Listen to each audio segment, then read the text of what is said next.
Greetings, housemates, and welcome to another episode of Learn to Play Total War Warhammer. I'm Phwop, and today we're going to talk about the Dwarfs faction. So the Dwarfs faction, I've already gone over it in brief overview in the first episode in this playlist, but let's talk about it in a little more detail. So the faction mechanics, you can only capture territory belonging to greenskins or other dwarf factions. Remember that dwarf factions actually control some of the northern mountains, basically everywhere there are mountains, so they kind of encircle the whole map. And in a long campaign, you actually have to control all of that, which is interesting. Grudges, you're basically issued quests every time someone wrongs you by defeating your armies or taking a hold from you or sacking a minor settlement. And you get paid cash money for solving those. And mostly, for the short campaign, you simply have to keep it under control. For the long campaign, you have to finish every single grudge to complete the game. But they are a nice way to earn some extra income, and they kind of encourage you to fight against people you're already fighting against, which can be good or bad. Lastly, they can use the underway just like orcs, which is a nice way to teleport around those long and arduous mountain areas, which can be a problem for other races as they can't quite jump over or actually under the mountains like the dwarves and the orcs can. But of course there's a chance you'll be intercepted, and if you are intercepted you cannot get away. You have to fight to the last man, which can be really painful. So when using the underway, make sure your army is significant, as there may be an enemy nearby who can intercept you. Playstyle, durable units with strong leadership. It's great. They have an excellent range of strong artillery, also great. Strong economy and trade options, probably the strongest really. But that does make you a little trade reliant in your playthrough, which can be tough when you're trying to take over all the other dwarf factions, because they're the ones who are going to be most likely to trade with you. Largest technology tree with both military and civic branches. This is true. It's also a little bit of a downside, as it can be hard to choose what to research. Magic resistance, that's always solid. Expensive unit recruitment cost and upkeep, that is a pain. No cavalry, not so hot. Small military unit sizes, that means that they degrade faster with losses, but generally because they're tougher and have good leadership, that means that your units are a little more effective. And no magic. They do have units with special abilities like the runesmiths, who are good at countering enemy magic and produce nice little effects similar to buffs and debuffs, but none of the fancy blasty stuff. They cannot slaughter their foes from afar except through artillery, but fortunately they have a lot of that. So I suggest you begin the game with Thorgrim Grudgebearer. He is the faction leader, and you can eventually gain access to Ungrim Ironfist. And if you start with Ungrim, then you can get Thorgrim for free once you gain access to him. But Thorgrim, I think, starts with a better army. The Grudge Thrower is particularly nice. And the Slayers are particularly apt to simply die with their incredibly low armor for a dwarf unit. None. They really go down pretty fast. They're definitely a berserker unit in late game and meant for more balanced armies with more support than you begin the game with. So my suggestion is Thorgrim Grudgebearer, also because Ungrim's bonus is only for Slayer units, kind of a top tier, suicidal, maybe, berserker unit.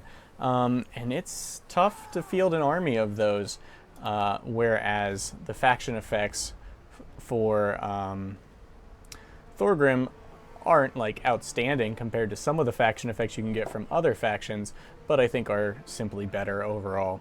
So Thorgrim is my pick for the easier start. So let's talk about the tech tree first.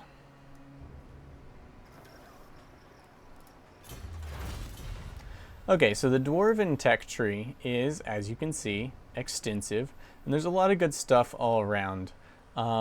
For military buffs, unit experience buffs, unit upkeep buffs, stats, all that goodness, extra range and things like that, this bottom tech tree is the way to go. Of special note is Retainer's Vows, hero recruit rank, +1 for Thanes, +3 armor for lords and embedded heroes, and weapon strength +3 for lords and embedded heroes. That's pretty sweet. Plus it follows up on leadership and recruitment costs for your basic units. Not bad. Also, armor +5 for dwarf shield units is pretty cool because a lot of dwarf units have shields. Excuse me. But the top comes with income, public order, growth, resistance to corruption, runesmith ranks, various hero ranks, lots of income. This would be my choice. You especially want to go straight for heavy quernstones, as that's +10 growth for all provinces. Tool makers are your basic money making building, and you can increase the amount of cash you get from those, plus a 5% income boost from all settlements is nice. And the public order, the diplomacy, all help out quite a bit, since you can confederate enemy dwarves into your alliance. It will cause some public order disruption, but it does mean that you immediately get their armies and their lands straight, full control over it. You do want to march on this guy immediately, crush him, push into this zone. If you want to unlock your other hero, your other legendary lord, Ungrim Ironfist, then it says he will unlock after occupying the Carrick Cadron settlement, which is pretty good news. It is right here, Carrick Cadron, and this is the actual hold, I believe. And you can confederate that to take control of it, so just establish good diplomatic relations with them once you get to them. I will also point out that there is a gold mine here on your way up there, so if you just want to wipe out the bloody spears and push forward, it might be easy to even start a war against these guys and take over, or they may be wiped out by other orcs. On to the units and what to build. To get the most out of each of your buildings, you do need to build some ancillary buildings here. Note that you need definitely the armory to go with this chain of dwarven recruitments. Plus this leads to Thane recruitment, Thanes being your kind of combat and trainer heroes for your armies. Excellent embedded heroes. You gain the ability to recruit Thanes from getting up to the mustering hall, but you actually gain the ability to recruit additional Thanes from constructing a Hall of Oaths, which I find interesting. It also increases their experience level when you get them, so that's awesome. What you build, my suggestion probably in your starting city is to go up this way, this one, this one. Those are 3 different building chains you'll want. You of course want the gemstone mine shafts. This is a tradable resource, which means you're going to need trade treaties to take advantage of it. Each trade treaty letting you sell like 15% of these trade goods. Also note that one of the basic buildings that the dwarves can build are these trading depots, which are very different from other people's income generating goodies. So pay careful attention to what those can do. If you want all the gunsmith buildings, you're kind of out of luck, because you can't squeeze into one capital all of the unit production you're going to want. And I know that some of the quests you have to do later include gyrocopters and all that stuff. So you will want to build them somewhere else. You want to get another province as soon as possible. So maybe wiping out the bloody spears is a good way to go. I will point out, as the High King, he gives extra leadership to everyone in his aura, which is pretty awesome. And he is a badass fighter. he's got about 30% more health than most melee fighters, 200 points more than his Slayer counterpart. Some really sick equipment he gets through quests, though the quests are kind of tough. I think personally Scarred Veteran is a great way to go because of the 30% bonus on top of his already exceptionally high health being an excellent choice. Ancestral Grudge is solid, as weapon strength plus percentage is really boss, and there's another weapon strength plus percentage over here, but hard to hit may be the way to go to capitalize on his already high defense. And the low attack means that he's not going to be hitting quite as often as other heroes who start with like 70, say Manfred or the Slayer King. I would move into Woundmaker's a great choice because he does have very high damage like most heroes. I will note that he gets like double the effect of Blade Master here. So that is an excellent sync for points, especially because his attack is already kind of low.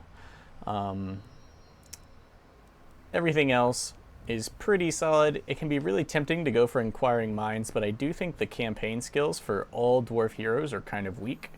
And I think once you max out their combat stats, going for leadership is probably the best way to go, which kind of leaves, I think, for every single one of the dwarf heroes, this campaign stuff a little bit out of luck. Though building cost reduction is always nice. There are heroes that can do that for you.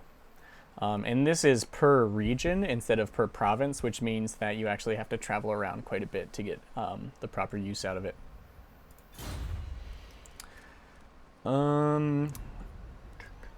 For diplomacy options, it's fortunate that there are quite a lot of dwarves that start off liking you. You even start with the trade treaty here. You want to establish trade treaties all over the place as often as possible. Matter of fact, establish as many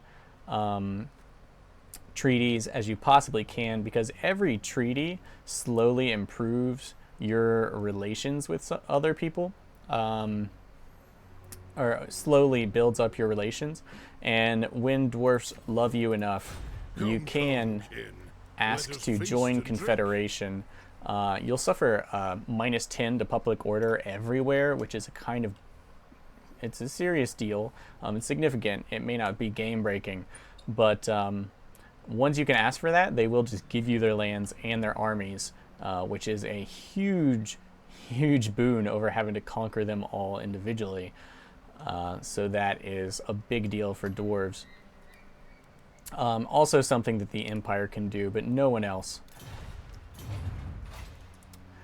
And otherwise, if you can ever get a potion of toughness or other ability to heal in combat, that is a huge deal, especially for the other legendary lord, the Slayer King, because of the toughness of these lords, which makes them real brutal. But yeah, my suggestion is strike into the Bloody Spears, go for that gold mine up here, because that's just pure money in the bank, and dwarves have a lot of buildings and researches that take advantage of high settlement income.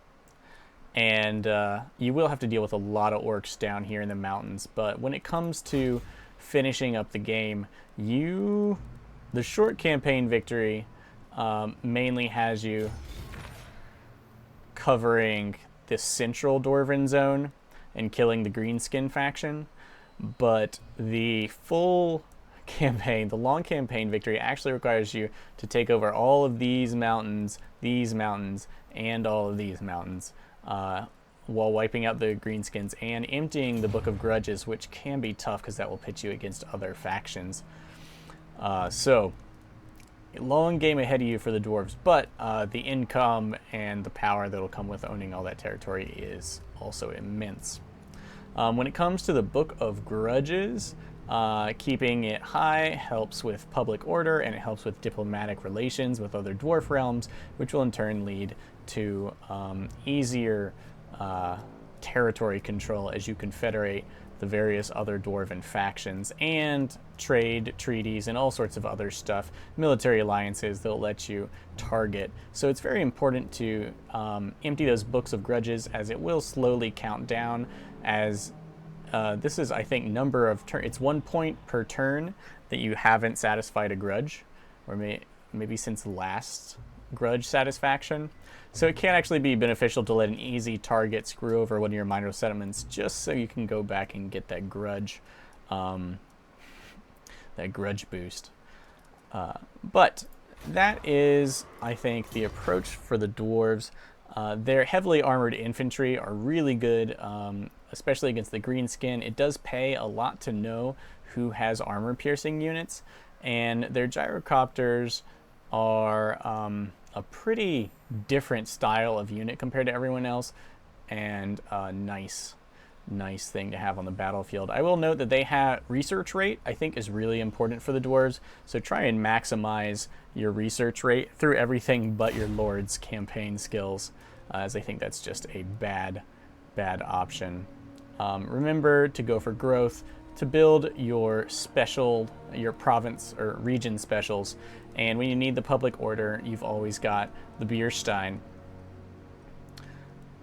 Yeah, and I think that is it for the Dwarf Faction Primer. Thanks for watching. If you learned something or appreciated this video, then give it a thumbs up. If you want to catch more videos like this, then please subscribe to my channel. And until next time, my friends, farewell.